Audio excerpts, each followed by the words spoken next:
गुढीपाडव्याच्या म्हणजेच मराठी नूतन वर्षाच्या तुम्हा सर्वांना हार्दिक शुभेच्छा। नमस्कार, मी सोनाली व्हेज नॉनव्हेज तडका या चॅनलवरती तुमचं सर्वांचं मनपूर्वक स्वागत करते।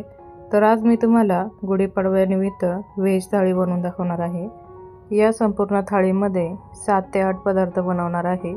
यामध्ये छोले, पुरी, रव्याची खीर, मेथीची भाजी। ही मेथीची भाजी मूग डाळ वापरून केलेली आहे।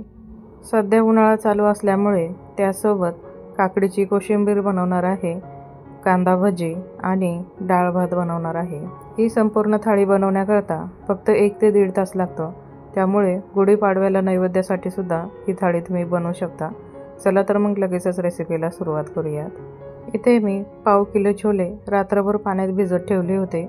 आता यामधील पाणी काढून टाकले। पुन्हा एकदा यामध्ये पाणी घालून स्वच्छ छोले धुवून घ्यायचे आणि हे पाणी देखील काढून टाकायचं। आता हे छोले आपल्याला शिजवून घ्यायचे, त्याकरता कुकरमध्ये घालायचं। यामध्ये भरपूर असं पाणी ओतायचं। छोल्यांच्या वरती 2 इंच पाणी येईल एवढं घालायचं। लगेच चवीनुसार मीठ घालायचं। आता कुकरचं झाकण लावायचं। सुरुवातीला मोठ्या गॅसवरती 1 शिट्टी घ्यायची, त्यानंतर मंद गॅस करून 3 शिट्ट्या घ्यायच्या। यामुळे आपले छोले अगदी मऊ शिजतात। दुसऱ्या गॅसवरती खीर बनवण्याकरता एक पातेलं ठेवलंय। त्यामध्ये 1 मोठा चमचा तूप घालून घ्यायचं। तूप छान वितळलं की यामध्ये काजू, बदाम आणि पिस्त्याचे काप, त्यासोबत बारीक रवा घालायचा। तर काजू, बदाम आणि पिस्त्याचे काप 2-2 चमचे घातलेले आहे। सोबतच बारीक रवा 1/4 कप घातलेला आहे। छान आता सर्व साहित्य गोल्डन ब्राऊन रंग येईपर्यंत भाजून घेतलं। तर आता यामध्ये आपल्याला गरम करून घेतलेलं दूध घालायचंय। तर अर्धा लिटर दूध बघा पॅनमध्ये छान असं गरम करून घेतलंय। आता लगेचच या भाजलेल्या रव्यावरती घालून घेऊया। दूध खूप गरम असल्यामुळे थोडं थोडं करून ओतायचं, नाहीतर याची वाफ हाताला लागू शकते। किंवा थोडंसं थंड झाल्यावर टाकलं तरी देखील चालेल। आता या खिरीला चांगली उकळी येऊन देऊया। बघा खिरीला चांगली उकळी आल्यानंतर आपल्याला हा रवा शिजवून घ्यायचा आहे। बघा 2 ते 3 मिनिट हा रवा छान असा शिजवून घेतला। एकदम अशी खीर घट्ट झालेली आहे।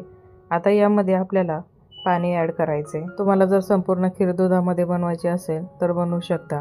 तर मी थोडंसं आता जास्त प्रमाणात खीर बनवणार आहे, त्यामुळे अर्ध दूध आणि अर्ध पाणी वापरलेलं आहे। यानंतर आता पळीच्या मदतीने ही खीर एकदा हलवून पाहिजे। तर बघा आता जरी हे पातळ दिसत असलं तरी देखील शिजल्यानंतर ही खीर अधिकच घट्ट होते। बघा खिरीला चांगली आता उकळी आलेली आहे। यानंतर 4 ते 5 मिनिट खीर चांगली शिजवून घेतली। आता परत एकदा ही खीर चांगली तळापासून मस्त हलवून घ्यायची। शिजल्यानंतर याचा रंगही बदलतो आणि थोडीशी अशी घट्ट होते। यानंतर यामध्ये आवडीप्रमाणे साखर आणि केशरच्या 9 ते 10 काड्या घालायच्या। आता एकसारखं हलवत ही खीर साधारण 2 ते 3 मिनिट अशी शिजवून घ्यायची। तर बघा साधारण 3 ते 4 मिनिट झालेले आहे। आपल्या खिरीचा रंगही तुम्ही पाहू शकता, एकदम छान असा आलेला आहे। शेवटी यामध्ये विलायची पावडर, थोडेसे कट केलेले ड्रायफ्रूट्स घालायचे आणि थोडंसं केशर घालायचं आणि हलवून घ्यायचं। तर बघा आता ही खीर एवढी घट्ट झालेली आहे। थंड झाल्यानंतर हा रवा असल्यामुळे अजून ही खीर घट्ट होणार आहे। आता आपल्याला मेथीची भाजी बनवायची। त्याकरता 2 गड्ड्या मेथीची भाजी स्वच्छ निवडून स्वच्छ धुवून पाण्यामध्येच ठेवलेली आहे आणि 2 चमचे मूग डाळ 15 ते 20 मिनिट पाण्यामध्ये भिजत ठेवलेले आहे। गॅसवरती कढईमध्ये 2 चमचे तेल घालूया। त्यामध्ये अर्धा चमचा जिरे घालायचे। जिरे चांगले फुलू लागल्यावर यामध्ये हिरवी मिरची आणि लसणाचा ठेचा घालायचा। साधारण 1 चमचा एवढा लसूण आणि हिरवी मिरचीचा वाटण घातलेला आहे। छान असं 2 ते 3 मिनिट हे वाटण परतून घ्यायचं। एकदा तुम्ही या पद्धतीने मेथीची भाजी नक्की बनवून पहा, खूप छान लागते। त्यानंतर यामध्ये भिजवलेली मूग डाळ घालायची। तर मूग डाळीमधील पाणी काढून टाकायचं। त्यानंतर ह्या मिरची आणि लसणासोबत छान अशी मूग डाळ परतून घ्यायची। मिनिटभर मूग डाळ परतून घेतल्यानंतर यामध्ये आता स्वच्छ धुवून घेतलेली मेथीची भाजी घालून घ्यायची। तर मेथीची भाजी बघा कढईमध्ये घातल्यानंतर ती अगदी कढईच्या वरती आलेली आहे। तर लगेच यामध्ये मीठ घालायचं नाही, कारण जसं जसं ही मेथीची भाजी परतवत जाईल तशी ही एकदम कमी होते। चांगली अशी 2 ते 3 मिनिट तेलावरती मेथी परतून घ्यायची। त्यानंतर यामध्ये चवीनुसार मीठ घालायचं। मीठ घातल्यानंतर पुन्हा भाजी हलवून घ्यायची। तर बघा यामध्ये आपण अजिबातही पाणी घातलेलं नाही, पण मेथीला खूप असं पाणी सुटतं, त्यामध्येच आपल्याला ही भाजी शिजवून घ्यायची आहे। साधारण 2 मिनिट ही मेथीची भाजी मी चांगली अशी हलवून घेतली। बघा थोडंसं पाणी याला सुटलेलं आहे। आता जशी जशी ही शिजत जाईल तसं तसं याला पाणी देखील सुटतं। तर बघा साधारण 5 ते 6 मिनिट झालेले आहे। मेथीच्या भाजीला किती पाणी सुटलेलं आहे। आता ही संपूर्ण पाणी आटेपर्यंत मेथीची भाजी छान अशी शिजवून घेतली। त्यानंतर यामध्ये एक मोठा चमचा भाजलेल्या शेंगदाण्याचा कूट घातला। आता हा शेंगदाण्याचा कूट भाजीमध्ये छान असा मिक्स करायचा आणि फक्त मिनिटभर ही भाजी अशी परतवत राहायची। मेथीची भाजी आपली मस्त अशी शिजलेली आहे। तर आता शेवटी यामध्ये काय करायचं, अशी एकत्र मेथीची भाजी करून घ्यायची आणि गॅसची फ्लेम बंद करायची। वरून एक मोठा चमचा तेल घालायचं आणि मेथीच्या भाजीमध्ये छान असं मिक्स करून घ्यायचं। यामुळे मेथीची भाजी एवढी चवदार लागते, नक्की या पद्धतीने तुम्ही करून पहा। कुकरच्या शिट्ट्या होऊन आपला कुकर 5 मिनिट थंड करून घेतलाय। झाकण काढून छोले शिजलेत का नाही ते पाहूयात। तर बघा मऊसूत असे छोले शिजलेले आहेत। लगेचच छोले बनवायला घेऊयात। त्याकरता बघा हा कुकरच मी स्वच्छ धुवून गॅसवरती ठेवलाय। त्यामध्ये 1 चमचाभर तेल घातलंय। यामध्ये साधारण आता 2 कांदे उभे चिरून घेतलेत, ते घातलेत आणि आता हे कांदे थोडेसे 2 मिनिट सॉफ्ट होईपर्यंत परतून घ्यायचे। कांद्याला थोडासा गुलाबी रंग यायला लागल्यावर यामध्ये आपल्याला टोमॅटो घालायचे। 2 मोठ्या आकाराचे टोमॅटो उभ्या स्लाइसमध्ये कट करून घातलेले आहेत। त्यासोबत 10 ते 12 लसणाच्या पाकळ्या, 2 हिरव्या मिरच्या आणि 1 इंच अद्रकचा तुकडा घातलेला आहे। आता हे सर्व साहित्य आपल्याला एकदम असं मऊसूत होईपर्यंत परतून घ्यायचे।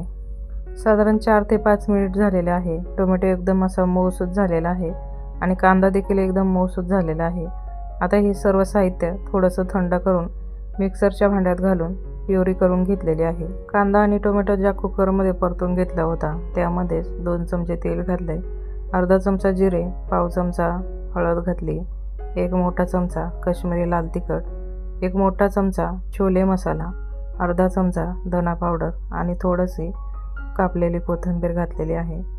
आता हे सर्व मसाले तेल बाजूला सुटेपर्यंत छान असे परतून घ्यायचे। मंद गॅसवरती 2 मिनिट मसाले परतून घेतले।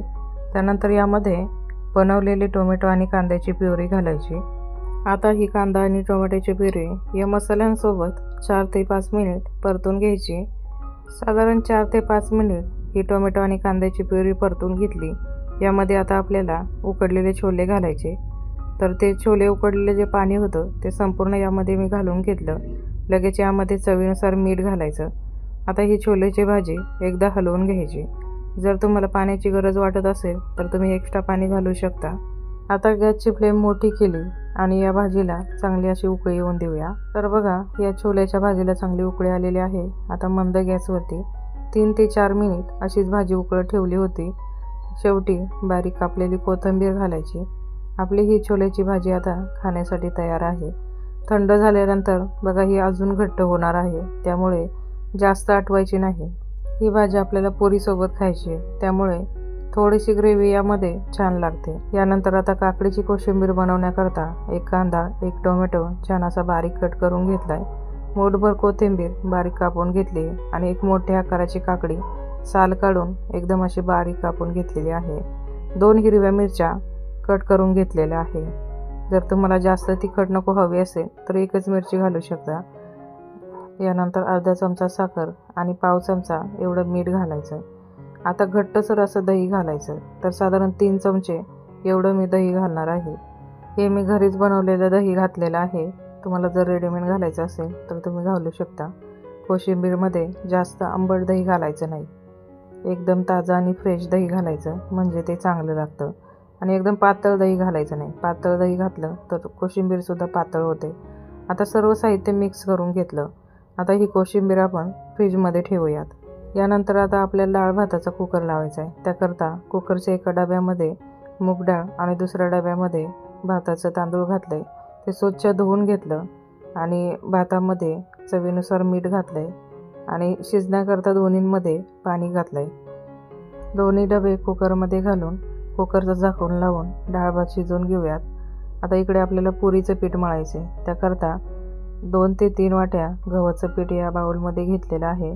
त्यामध्ये थोडंसं मीठ घातलं। आता थोडं थोडं पाणी करून घट्टसर असं पीठ मळून घ्यायचं. यामध्ये मी रवा घालणार नाही. तुम्हाला घालायचं असेल तर 2 ते 3 चमचे तुम्ही यामध्ये रवा ॲड करू शकता. त्यामुळे पुरी अधिकच कुरकुरीत किंवा मग अशी खमंग लागते. पुरीसाठी बघा थोडंसं असं घट्टसरच पीठ मळून घ्यायचं. पीठ आपलं एकदम घट्टसर मळून झालं आहे. यावरती आता अर्धा चमचा तेल घालूयात आणि हे तेल छान असं या पिठाला लावून घेऊयात. या पिठावरती तेल घालून साधारण 3 ते 4 मिनिट पीठ चांगलं असं मळून घेतलं आहे. तर बघा एकदम असं मऊसूत पीठ भिजलेलं आहे आणि आता लगेच याच्या आपल्याला पुऱ्या बनवायला घ्यायचं आहे. तुमच्याकडे जर वेळ असेल तर तुम्ही अर्धा तास पीठ भिजत ठेवू शकता.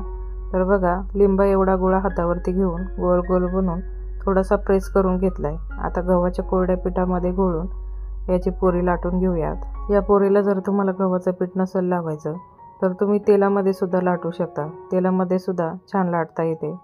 थोडीशी मध्यम जाडीची अशी पुरी मी लाटून घेते. तर बघा जास्त लहानही नाही किंवा जास्त मोठीही नाही, एकदम गोल गोल अशी पुरी लाटून घेतली आहे.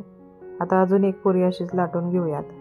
तुम्हाला जर अशा गोल गोल पुऱ्या लाटायला जमत नसतील तर एक मोठ्या आकाराची चपाती लाटून घ्यायची आणि ग्लासाच्या किंवा एखाद्या छोट्या आकाराच्या डबाच्या मदतीने गोल गोल कट करून घ्यायच्या. पुऱ्या बनवल्यानंतर त्या जास्त वेळ सुकून द्यायच्या नाही, लगेच तळून घ्यायच्या.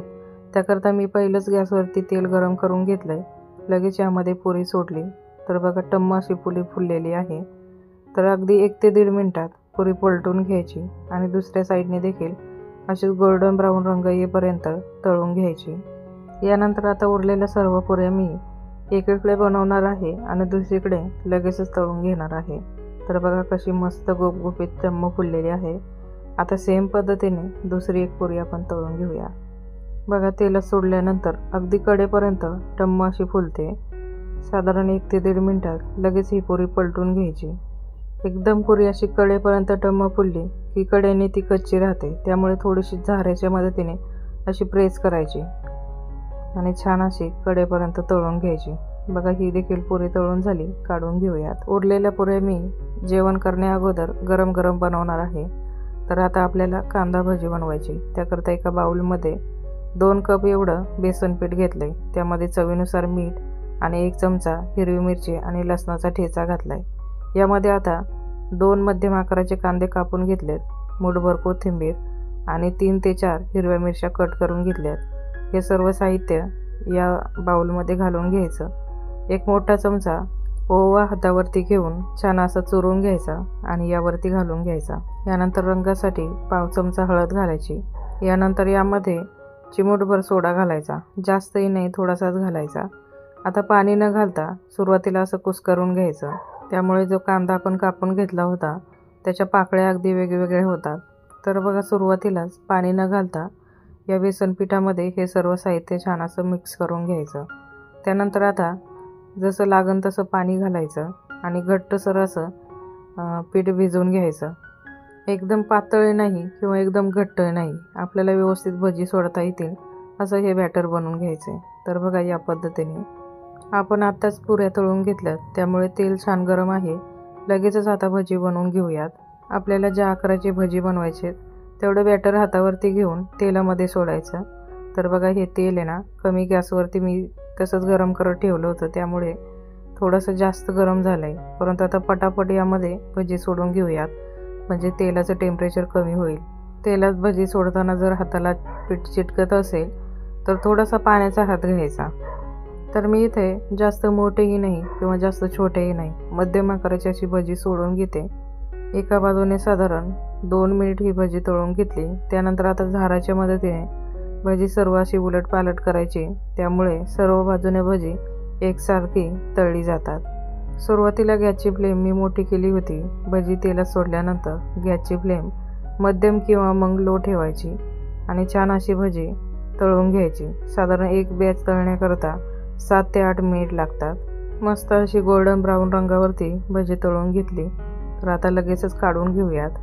ही भजी आतून एकदम सॉफ्ट आणि बाहेरून एकदम अशी कुरकुरीत तयार होतात आणि चवीला देखील खूप छान लागतात. आता सर्व पदार्थ आपले तयार झालेत. लगेच ताट वाढायला घेऊयात. तर बघा आता ही छोलेची भाजी पूर्णतः थंड झालेली आहे आणि असं एकदम अशी घट्टसर दाटसर झालेली आहे. या ताटामधील सर्वच पदार्थ चवीला खूप छान लागतात. त्यामुळे या गुढीपाडव्याला तुम्ही नक्कीच अशी थाळी बनवून पहा. शिवाय बनवायला देखील ही संपूर्ण थाळी फक्त 1 ते 1.5 तास लागतो. आपण नेहमीच तांदळाची किंवा शेवयाची खीर खातो, तर बघा इथं वेगळ्या पद्धतीने थोडीशी अशी रव्याची खीर बनवून पहा, मस्त लागते. व्हेज थाळीमध्ये बऱ्याच रेसिपी मी चॅनलवरती अपलोड केलेल्या आहे. तुम्हाला जर पाहायच्या असतील तर लिंक खाली डिस्क्रिप्शन बॉक्समध्ये देत आहे. किंवा मग कांदा लसूण विरहित देखील भरपूर थाळी रेसिपी मी अपलोड केलेल्या आहेत.